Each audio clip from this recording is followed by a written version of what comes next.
Assalamualaikum warahmatullahi wabarakatuh. Kang HPS Unstoppable dari Cirebon, Jawa Barat, Indonesia. Pemirsa, di dalam belajar ada yang dinamakan dengan kekuatan belajar. Jadi kekuatan belajar itu kita singkat ya namanya badut ya. Badut itu baca, dengar, ulang-ulang, ucap dan tulis. Nah, ini saya lagi belajar sama Neng nih tentang Pancasila bab 7. Tadi dia sudah mendengarkan lalu mencatat kemudian sekarang menyampaikan. Ya, itu. Jadi yang 4 itu tadi, membaca dengan mata, mendengar dengan telinga, mengucapkan dengan mulut, menulis dengan tangan. Insya Allah kekuatan belajarnya luar biasa. Maka Neng sampaikan. Jadi pentingnya Pancasila sebagai dasar nilai pengembangan ilmu itu yang pertama, Pancasila itu sebagai pedoman dan pegangan dalam mengembangkan suatu ilmu pengetahuan.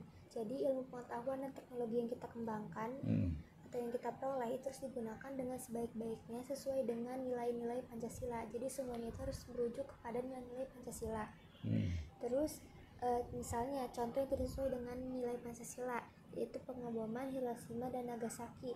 Terus contoh lainnya yang sesuai dengan pengembangan nilai Pancasila, contohnya yang pertama membuat suatu internet yang bisa digunakan oleh para masyarakat supaya bermanfaat bagi mereka, apalagi di zaman yang sekarang. Terus ada beberapa terminologi yang dikemukakan para pakar untuk menggambarkan peran Pancasila sebagai rujukan bagi pengembangan ilmu pengetahuan, yaitu sebagai paradigma ilmu. Yang maksudnya di dalam suatu ilmu itu harus ada sistematik, mempunyai objek, dari perilaku umum dan komprehensif.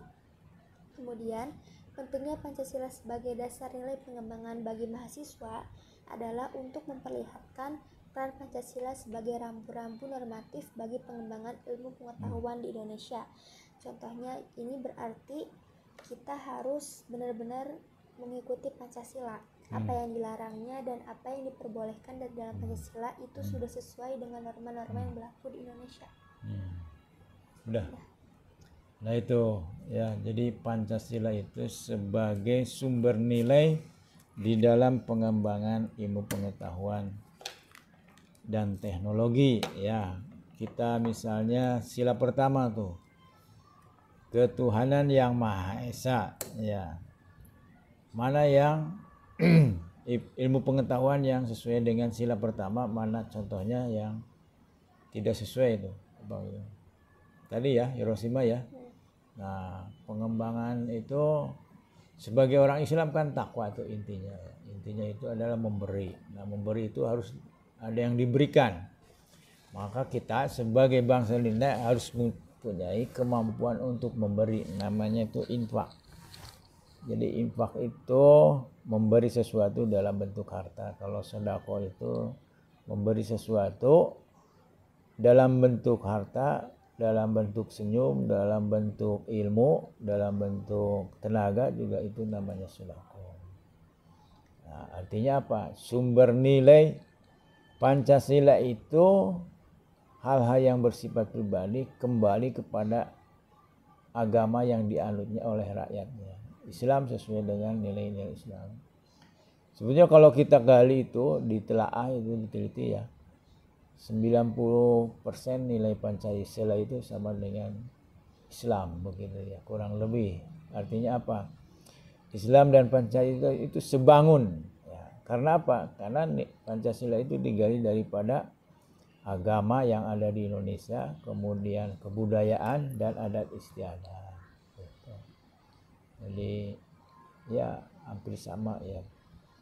Yang berbeda itu tentang syariatnya, misalnya sholat ya, kemudian di Kristen itu ke gereja hari Minggu. Nah itu yang berbeda. Itu bagian daripada 10%. Begitu pemirsa. Neng kalau ditanya apa ini yang kita pelajari, hanya beberapa kalimat, namanya closing statement. Ya, intisarinya yang Neng dipelajari sekarang nih, beberapa kalimat saja apa intinya tuh? Jadi Pancasila itu penting sebagai wadah pengembangan ilmu. Itu pintar ya, sebagai wadah pengembangan ilmu dan sebagai sumber nilai. Sehingga bisa di filter ya, mana pengembangan ilmu yang bertentangan dengan Pancasila, mana yang tidak bertentangan dengan Pancasila. Seperti itu. Oke, luar biasa ini. Terima kasih pemirsa ya, ditunggu komentarnya atau apapun namanya. Terima kasih.